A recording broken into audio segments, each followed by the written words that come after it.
তো এই guys welcome back to the channel. তো সকাল 6টা আর আমরা বেরোচ্ছি যাচ্ছি কোথাও।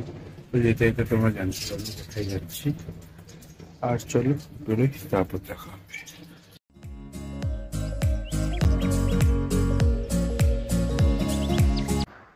তো আমরা বেরিয়ে পড়েছি, এখন রাস্তায় আছি। আর রাস্তা সবাই চেনো, দীঘা তো আলাদা করে ওর জন্য কিছু বলার নেই। এখান দিয়ে সেকেন্ড হুগলি ব্রিজ ধরে সোজা যাও, গিয়ে বল শেরে পাঞ্জাব থেকে বম্বে রোডের দিকে বেরিয়ে পড়ো। ওখান দিয়ে মোটামুটি সোজা রাস্তা। আগে নন্দকুমার থেকে রাইট টার্ন, তারপর কন্টাই থেকে আবার রাইট টার্ন, তো পৌঁছে যাবো। তো এটা নিয়ে আর আলাদা করে কিছু বলতে গেলাম।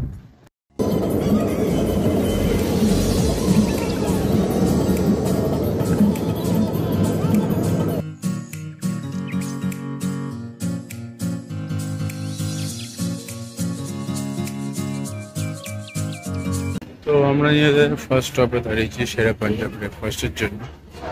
আর এবার কপাল ভালো ছিল, আমরা কাট পেয়েছিলাম। মিরাজ অনিকে যতবার এসছে একবারও কাট পাই।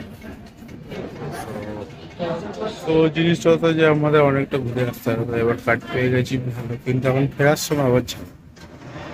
তো আমরা যাচ্ছি অ্যাকচুয়ালি হচ্ছে দীঘা, অনেকদিন যাই তাই জন্য। তো শেরে পাঞ্জাব এখন অনেক এক্সপ্যান্ড করেছে আর বেশ ভালোও করে দিয়েছে। আর আমি বলেছিলাম ছোলা ভাটুরা, বাট আমি জানতাম না যে এর মধ্যে পুর আছে। তো এই দুটো খেয়ে প্লাস আবার অন্য যা যা ছিল সেগুলো খেতে পেট ভরে গেছিলো। তো মোটামুটি সকালের ব্রেকফাস্ট লাঞ্চ এটাই হয়ে গেছিল। তো ব্রেকফাস্ট ডান, এবার যাবো দীঘা। এখান দিয়ে 3 ঘন্টা। আর এখানে কাঠটা বন্ধ করে এখন পুরো ঘুরে আসতে হবে, কাট পার করতে দেবে না। তো আবার রূপনারায়ণের নিচ থেকে ঘুরে আসতে হবে, যেটা এই সোজা।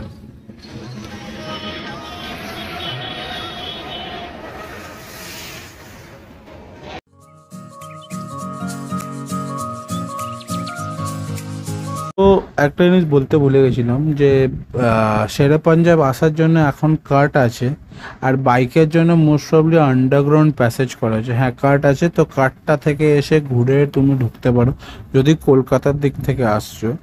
আর ওইখান দিয়ে বেরিয়ে সোজা গিয়ে রূপনারায়ণ নদীর আগে যে ব্রিজটার পাশ দিয়ে একটা বাঁ দিক দিয়ে রাস্তা চলে গেছে সার্ভিস দিন, ওইখান দিয়ে ঘুরে তুমি আবার ব্যাক করতে পারো দীঘা যাওয়ার জন্য বা পুরী যাওয়ার জন্য, যেটা ইজি। তো এখন আমরা যাচ্ছি মোস্ট প্রবলি নন্দকুমারের দিকে। হ্যাঁ, এখন নন্দকুমার পৌঁছায়নি। তো মাঝখানে আমরা একটু ফল মানে শশা খেতে দাঁড়িয়েছিলাম, বিকজ প্রচণ্ড গরম ছিল। আর ডাব ফাবও খেলাম।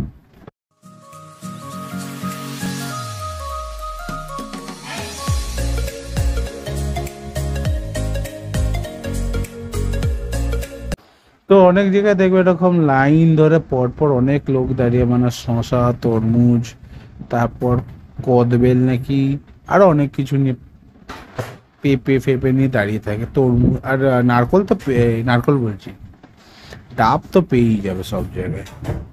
তো হ্যাঁ, এটা হচ্ছে নন্দকুমার থেকে আমরা ঘুরছি। এবার সোজা গিয়ে একটা রাস্তায় উঠে পড়ে, এটা কন্টাই ক্রস করার পরে দেখে, মানে রাস্তা সিনারি চেঞ্জ হলে তুমি বুঝে যাবে কোথায় আছো। তো আমরা বাই মিস্টেক একটা রাস্তা, মানে এই রাস্তায় ঢুকে পড়েছিলাম। আর ভাগ্যিস ঢুকেছি, কারণ বলছি এই রাস্তাটা সুন্দর কতটা সেটা তোমরা নেক্সট ব্লগে বুঝতে পারবে। এখানে তো জাস্ট 1/3 পার্টটা দেখানো হচ্ছে, দেখতে পেরেছি রাদার। তো এটা যদি যারা দীঘায় প্রচুরবার গেছো জানো, এটা একটা আইল্যান্ড আছে দীঘা। আর এই সাইডে একদম রাইট সাইডে দূরে যেটা দেখা যাচ্ছে ওটা হচ্ছে দীঘার মোহনা।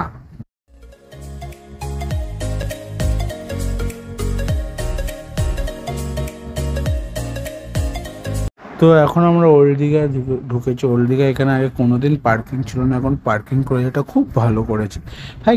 KFC, ডমিনোজ সব আছে এখন, চাপ নেই।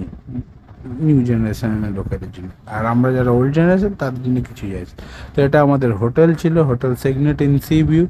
হ্যাঁ, সি ভিউ খালি সামনের রুমগুলো থেকে আর পিছনের রুমগুলো থেকে নেই। বাথরুমটা বেশ ভালো ছিল।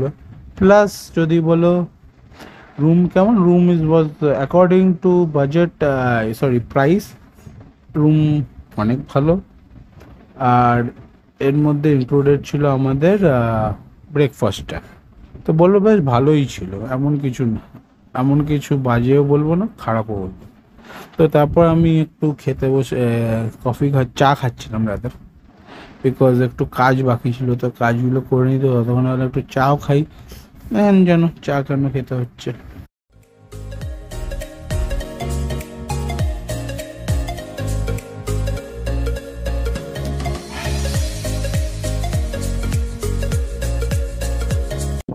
তো এখন আমরা খেতে যাবো লাঞ্চ করতে, তো তার আগে একটু কাজ হচ্ছিল, করছিলাম।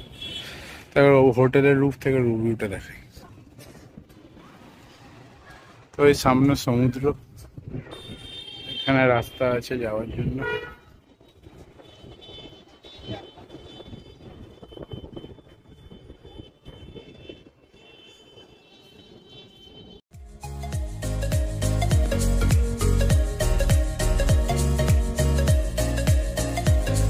তো এটা হচ্ছে হোটেল সিগনেট এন্ড প্যাভিলিয়নের রেস্টুরেন্ট, আর রেস্টুরেন্টটাও বেশ ভালো। রেস্টুরেন্ট থেকে যে ভিউটা ওটাও খুব ভালো ছিল। হ্যাঁ, তোমাদের একটু সিট দেখে বসতে হয়, বিকজ সিটগুলো একটু নিচু, সো তোমরা দেখে নিলে খুব ভালো। আর সামনে যে রাস্তাটা দেখছো ওটা ঢেউ সাগরের, আর লেফটের একটা রাস্তা ছিল ওটা হচ্ছে সি বিচের। তো আমরা পমফ্রেট আনিয়েছিলাম, রাইস আনিয়েছিলাম, ডাল আনিয়েছিলাম, চিকেন কারি আনিয়েছিলাম, মোস্ট প্রবলেম এখন এক্স্যাক্টলি মনে নেই, আর রুটি। তো আমি তো ভাত দিয়ে পমফ্রেট কষা, পমফ্রেট ফ্রাই না, পমফ্রেট কষা ছিল, হ্যাঁ চিকেন কারি ছিল, ঠিক এবার মনে এসছে। তো এইগুলো দিয়েই খেয়েছি। আর মোটামুটি বলতে গেলে খাবার বেশ দুর্দান্ত। হ্যাঁ, একটাই প্রবলেম, সকালবেলা তন্দুরি আইটেমস পাবে না, কিন্তু রাত্রিবেলা তন্দুরি আইটেমস আমরা খেয়েছি, ওটাও জাস্ট দারুণ ছিল।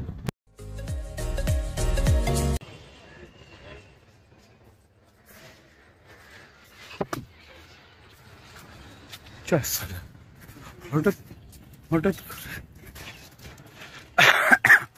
হঠাৎ করে রাস্তায় গায়েব হয়ে গেছিল।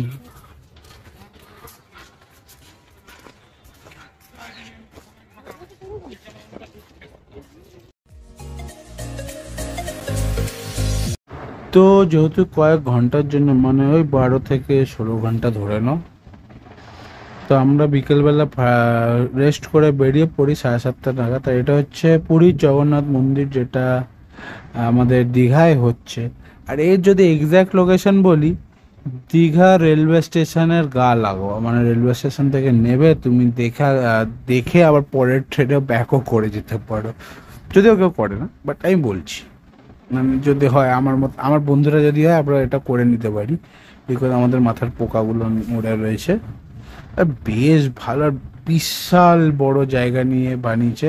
হ্যাঁ, এখন পাবলিককে ঢুকতে দিচ্ছে না, বাট যদি ঢুকতে দিত তাহলে দেখাতে পারতাম যে কতটা বড় জায়গা, মানে বিশাল বড় জায়গা। আর যদি বলি এই জায়গাটা কোত্থেকে এসছে, এখানে আগে মোস্ট প্রবাবলি ঝাউবন ছিল, ঝাউবনটাকে পরিষ্কার করে রাস্তাটাকে একটু ঘুরিয়ে এখানে হচ্ছে। এমনকি আমরা যে হোটেলে থাকছি এখন, নিউ দীঘায় যে ম্যাক্সিমাম হোটেল হচ্ছে সেগুলো সব ঝাউবনগুলোকে সরিয়ে হয়েছে, যাতে ট্যুরিজম প্রমোট করা যায়। হ্যাঁ, তাই বলে সব ঝাউবন সরানো না, কিছু কিছু এখনও আছে, যেটা একদম অথেন্টিক যে দীঘার লুকটা এটা আমাদের জন্য ছিল সেটা। তো এখন আমরা বিচ সাইডে এসেছি, এখানে অনেক কিছু খাবার পাওয়া যায়, আর না খাওয়াই পারে।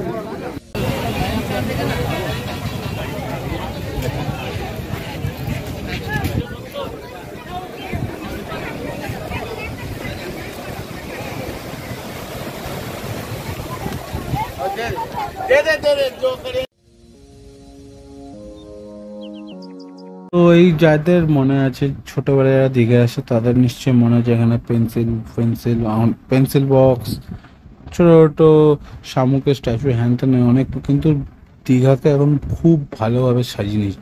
থাকো নিউ দীঘায়, ঘুরতে যাও দীঘায়, ওল্ড দীঘায়, আবার রাত্রিবেলা চলে এসো। তো এখন আমি সুইমিং পুলে সুইমিং করছিলাম, পড়েওছি রাদার, বিকজ কেন ছাড়ব, অপরচুনিটি। আর এই জায়গাটা হচ্ছে ঢেউ সাগর, যেটা দেখতে পাচ্ছ পুরো অন্ধকার।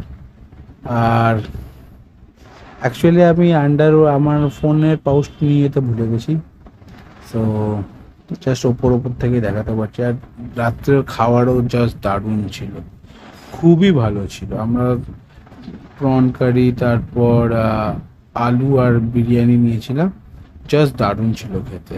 হ্যাঁ, তান্দুরি আইটেম আমরা অ্যাজ এ স্টার্টারও টেস্ট করেছি, খুব ভালো ছিল। তো খেয়ে দিয়ে এসে গেছি, আর এখন ড্রেস চেঞ্জ করে ঘুমাবো, বিশাল টায়ার্ড। তো ঘুমাই, দেখি কাল সকালে একটু সমুদ্রে যাব, আবার বেরিয়েও যেতে হবে কালকে, বিকজ পরশু দিন থেকে আবার অফিস। সো যাই হোক, ভিডিওটা কেমন লাগলো বলে লাইক করো, শেয়ার করো, সাবস্ক্রাইব করো। আর দেখা হবে নতুন ব্লগে, সে পার্ট 2-তে কলকাতা যাওয়ার সময়। So tata, stay tune.